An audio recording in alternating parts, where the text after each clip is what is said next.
আপনারা কি জীবনে শুনছিলেন যে এমপি হইলে বেতন কত? আপনাদের চা বাগানে বেতন কত দেন বলেন? শ্রমিকদের বেতন কত দেন? 170 টাকা আপনারা ডেইলি পান। আর মাসে কত? 170 টাকা করে হইলে ধরেন 6000 নাকি 6000-এর মতো আপনার বেতন। আপনারা সারাদিন কামলা দিতেছেন, 6000 বেতন। আপনাদের অনেক সুবিধা আরো আছে। আর এমপির বেতন জীবনে জানছেন কত? আমি যে এমপি হয়েছি আমার বেতন কত জানছেন কখনো? কেরে আমি দিকে জানাই দিছি সব। আমার বেতন হলে 1,72,000। কত? এটা দিকে আগে কেউ জানাইলো না। এরপরে আমি মাত্র 2.5 মাস হয়েছে। 2.5 মাসে কত টাকা বরাদ্দ পাইছি জানেন আপনারা? কেউ আগে কইতো না। 29 কোটি টাকা বরাদ্দ পাইছি। 29 কোটি টাকা। এর মধ্যে 25 কোটি টাকা খালি রাস্তা বানাইবো সোনারঘাট আর মাধবপুরে। 2 কোটি টাকা মসজিদ এবং মন্দিরে দিতে পারবো। আর 2 কোটি টাকা যারে মন্দরে দিতে পারবো।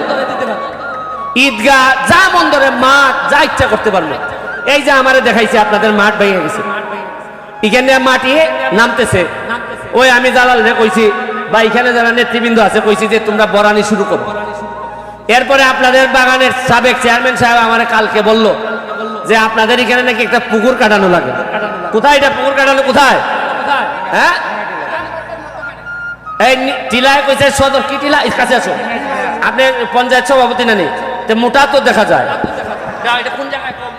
সদর নিমাইতলার মাঝখানে একটা পুকুর বানাইবো। আমি বলছি হ্যাঁ দুর্গা বিসর্জনের জন্য। আমি বলছিলাম যে আজকে কাজ শুরু করে 1 সপ্তাহের মধ্যে পুকুর হয়ে যাবে। টাকা দিব আমি। এখন এরা আমারে কইতাছে আজকে ঈদের দিন মেশিন আইতো না। এই জালাল মিয়া কোন দিন আইবো মেশিন? হ্যাঁ, কালকে মেশিন আইবো। 1 সপ্তাহের মধ্যে পুকুর হইব। আগামী সপ্তাহে যেদিন আমি আইবো আইসা এই পুকুর উদ্বোধন করে যাইব। আরেকটা জিনিস হইলো চা বাগানের শ্রমিক ভাই বোনেরা, একটা কথা মনে রাখেন, আমার লাস্ট কথা, শেষ কথা।